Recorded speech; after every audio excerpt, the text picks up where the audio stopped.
November 22nd, 1963, a day that will live in infamy. Hello, I'm Travis Bell, and I'm here at the California Veterans Home here in Ventura, California. And today, we're going to talk to veterans about some of their experiences and their emotions and what they were feeling on that fateful day 60 years ago.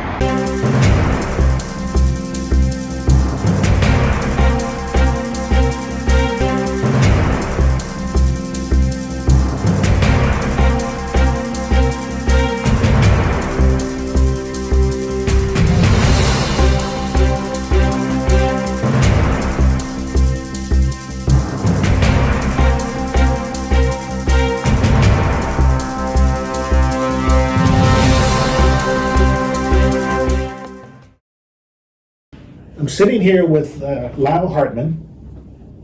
Lyle, tell us a little bit about your military service.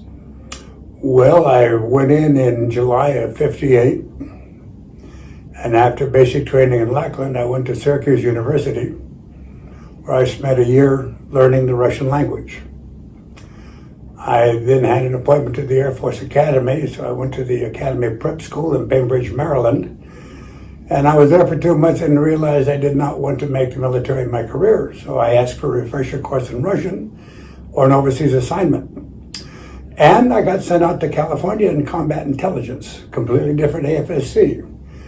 My job out here was to plan the bomb drops over China, time over target, time to drogue, escaping evasion, contacts, exchange rates, and briefing the crews.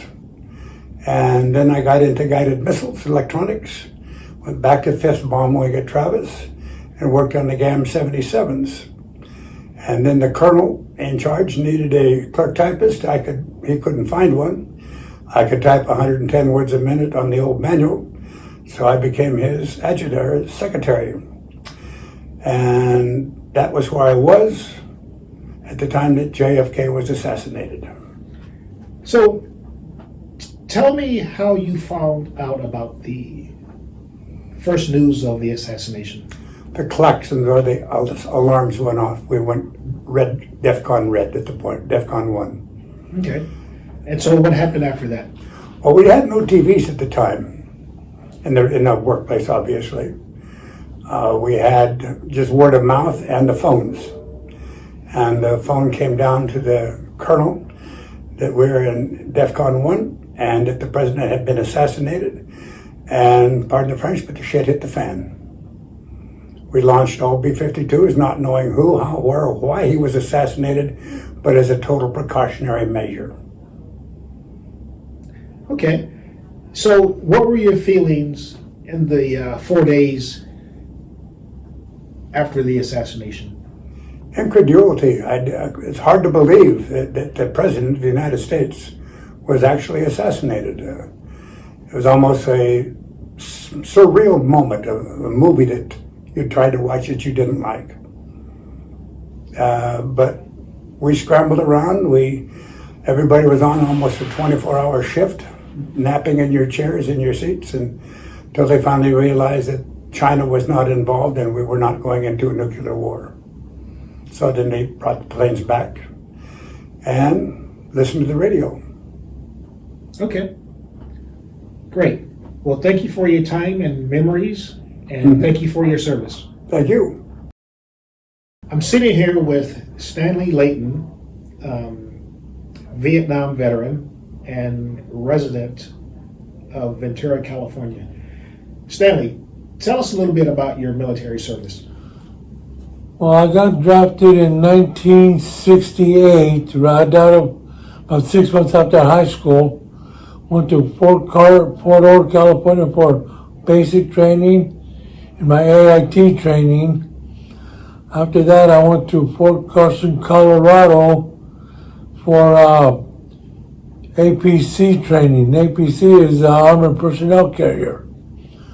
And I was there for Fort Carson, but then there was a 101st Airborne unit that, I don't know why they were doing there, but they wanted somebody to go to Vietnam because they were short. So I said, okay, I might as well go since I had two brothers over there. So I got assigned to the 101st Airborne with the helicopter unit. I was in Vietnam from 1969 in February to February of 1970. Then I came home and I landed at LAX about 3 o'clock in the morning.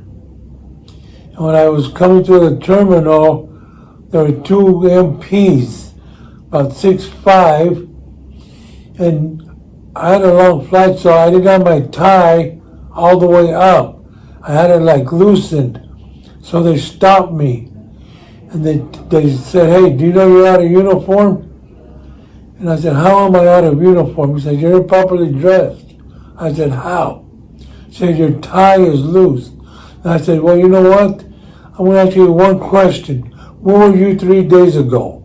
You were probably over at this terminal looking for guys like me. 3 days ago, I was in a bunker hiding from mortars and hand grenades.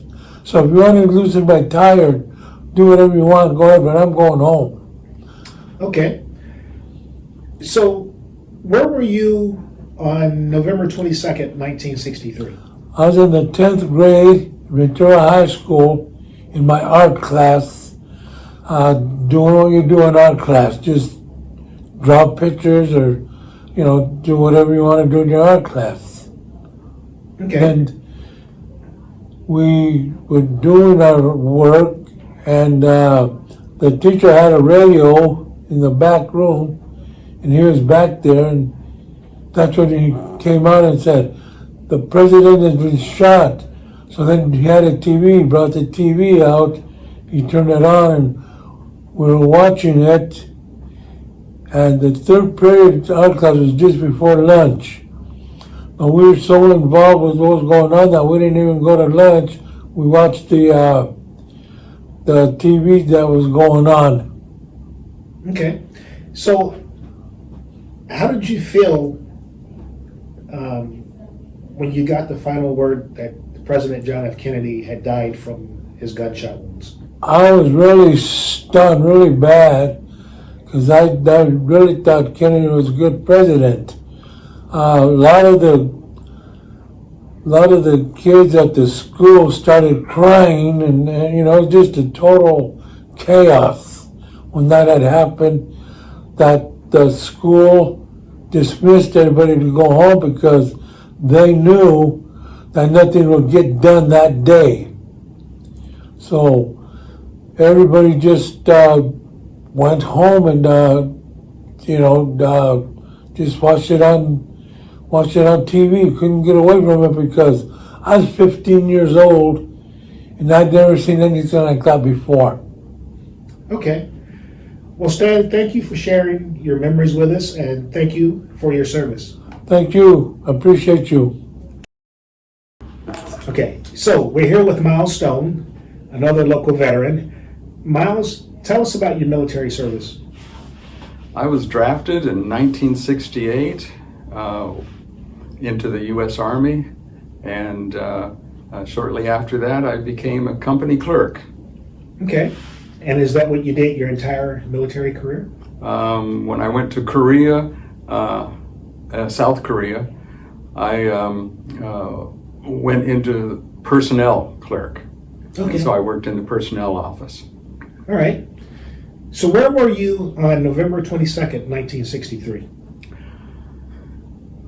I was a freshman in high school. My birthday was early in November, and so I had just turned 15. And I was in study hall in high school, and we were just messing around in study hall like we always did, talking and chatting, and some of us actually did some studying when the two teachers that were monitoring made an announcement. Okay. And what was your reaction when you found out that the president had been shot? He wasn't pronounced dead yet, but what was your reaction when you found this out? I went on with my business. It wasn't,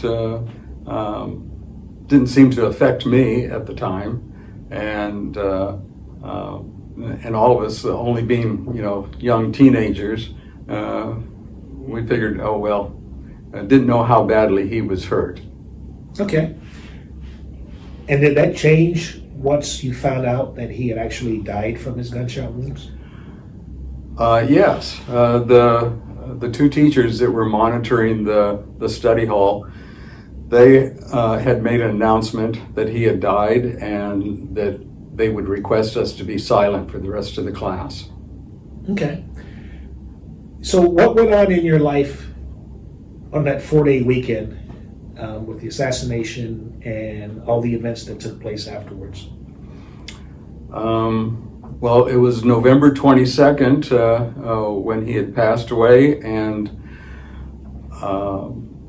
we were all in my family making preparations for Thanksgiving, and but it put a big damper on any celebrations of family get-together. Okay. All right, Miles. Well, thank you for your service, and we appreciate you sharing your story with us. Okay. All right, so we're sitting here with Shadow Dancer, and he's here to tell us his story about what he remembers from the JFK assassination. Shadow Dancer, tell us a little bit about yourself and your military service. Sure. I was in the military, in the Air Force from 1977 to 1981. What my MOS was at first I was went through tech school and everything to become a medic. And I was a medic at Wilford Hall Medical Center in San Antonio.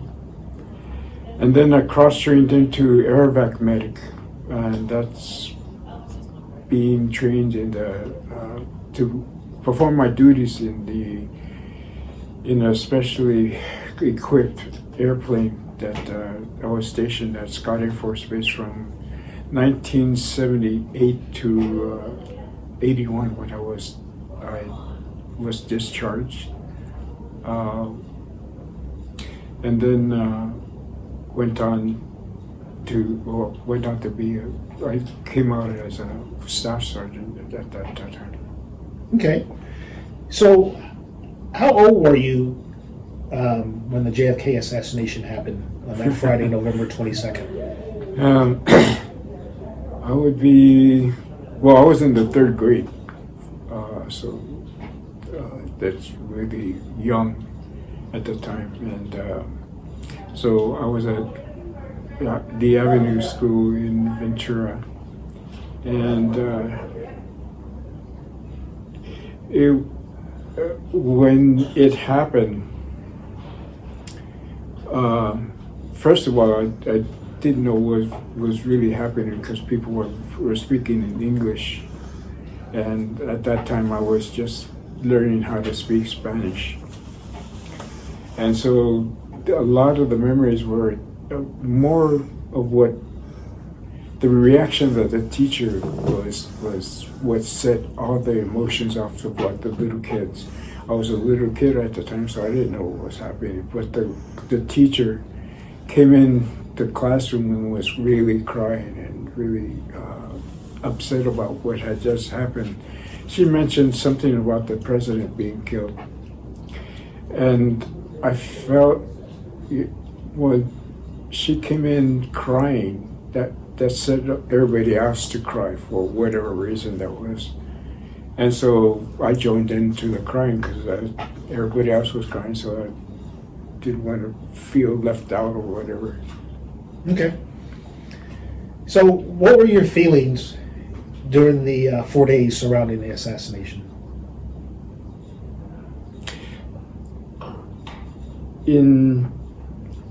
I think as a little kid, I wasn't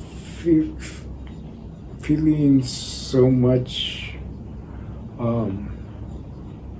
about what was happening, because when you're a little kid, I doubt very much that anybody knows what's happening around in the adult sense of comprehending that the president had been assassinated, and in the way that he was assassinated was very traumatic to the whole country. Didn't feel that probably till years afterwards. You know, it's been 60 years, and during that time, I could comprehend all that was happening through the films and the documentaries and what people had to say and about him, and just not as a president, but as a person. Okay. And one of the things that stood out to me, I still have a picture of, was what little John saluting his father during his procession. Okay. Well, thank you for your valuable insight, Shadow Dancer, and thank you for your service. Thank you. With another local veteran, Dave Campbell. Dave, tell us about your military service and what your job was. Good morning. Well, let me back up just a little bit. I was drafted 2 days after graduating from college. The surprise notice opened the mailbox and says you are hereby drafted. And this was 1966, so I raced around trying to get into various Navy perhaps, or Air Force, or many of the different services that I found all closed to me because there was an avalanche of people that were being sent off to Vietnam. So I ended up go ahead and signing with the Army, and I signed up for OCS and went in 1966, and they sent me, I'm a Bay Area guy, which I absolutely loved. I was sent to Fort Dix, New Jersey, and unless you've done Fort Dix, New Jersey in December or January in a tent, in a cot, you really don't know what it's like. A little chilly. From there, off to Officers Canada School in Fort Eustis, Virginia. I signed up for the Transport Corps, thinking that might be interesting. And as we were reading the assignments to where we were going, they got to the C's, Campbell, and they said, Campbell, you're going to the 9th Infantry Division. I said, well, isn't that interesting? And so arrived there in Vietnam and was assigned to 9th Infantry. And I think it was probably 2 days in, I looked around and I said, well, I'm not quite sure this is really going to be a good deal for me or for our country, because we had a lot of Vietnamese people around. And as we got into the division, discovered that many of the people that came on the base were Vietnamese. And then I would ask myself, how are we going to tell who are the good guys from the bad guys? And I discovered that I had absolutely no clue. So that was the start of my Vietnam experience. And I spent 365 days there, many of which were quite interesting. General Westmoreland had made the decision that we were going to win the hearts and minds of the Vietnamese, and decided that we were only probably 40 clicks away from due east of Saigon. And he decided that we would not go through Saigon during the daytime. And the reason for saying not go through, we were moving the division from the 25 or 30 miles due east of Saigon to 100 miles south of Saigon down to the Mito, near the Mito River. So all of our convoys were going at night, and part of my job was to be, in some respect, in charge of the convoys, either down on the ground or up in the air. I spent 200 hours in the backseat of a Huey helicopter. And it's interesting in a Huey where you see you're sitting on a flak jacket and you're sitting watching the weapons being shot at you. You're seeing the fire with tracing rounds coming right toward you, and the pilot, you encourage him to get some height. Anyway, that's the short, quick version of my early experience in Vietnam. Okay. So, where were you on Friday, November 22nd, 1963?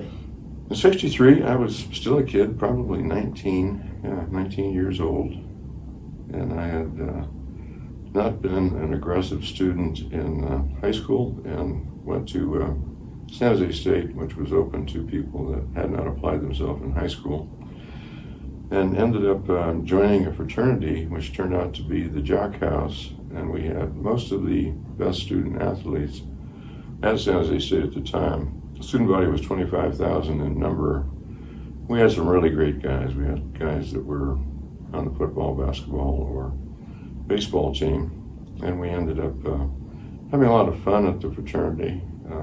Also, we won some intramural.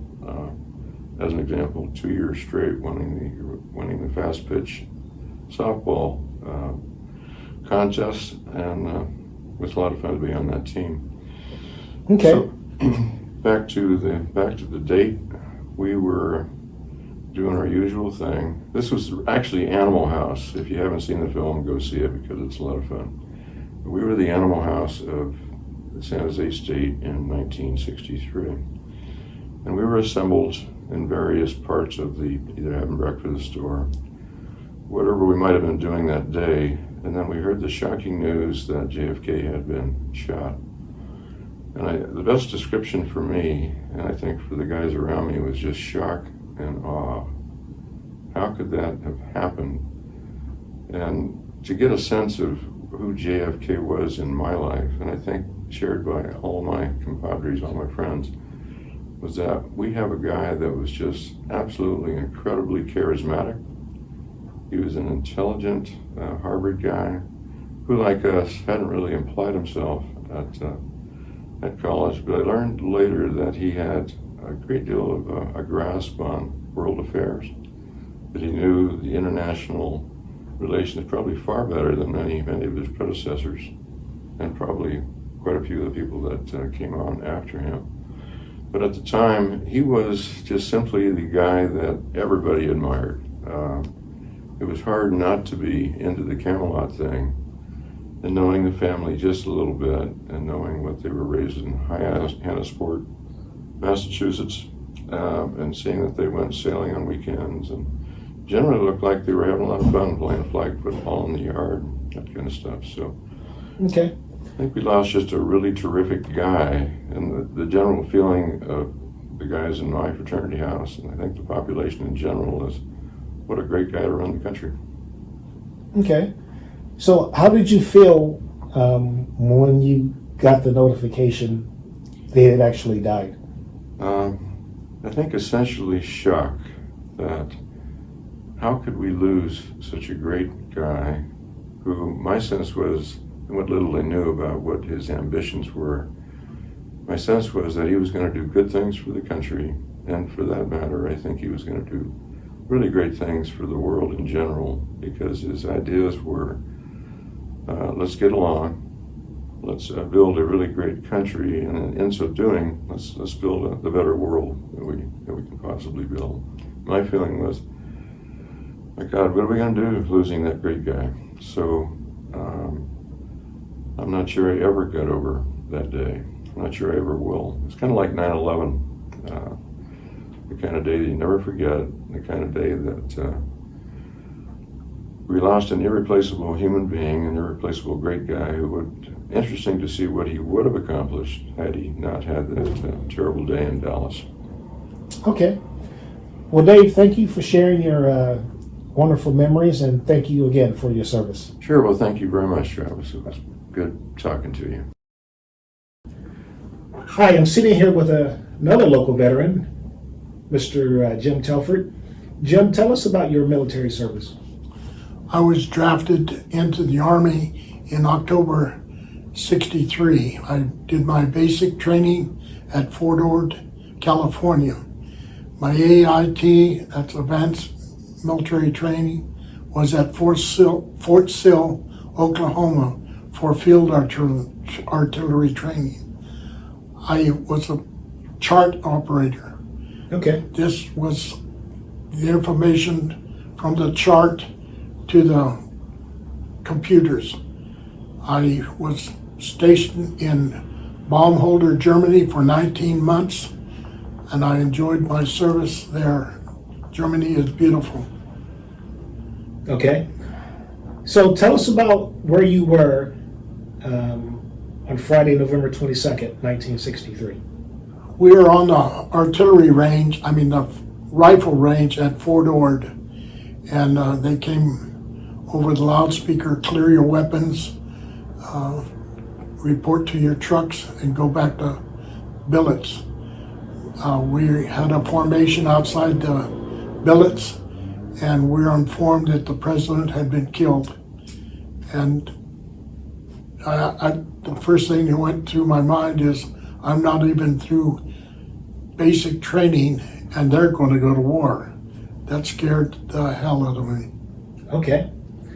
And so, did your unit go on any type of alert, or what happened during that 4-day weekend?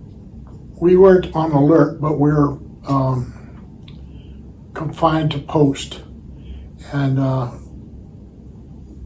lot of speculation went around, and people given the wrong idea and wrong information.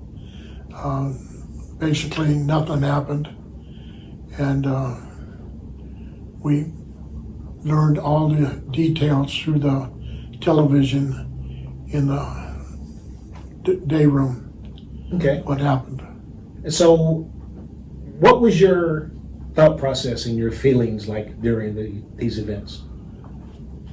My feelings and thought process, how could this happen in this country? How could we let this happen? And it just, the more I get into it, the less it made sense.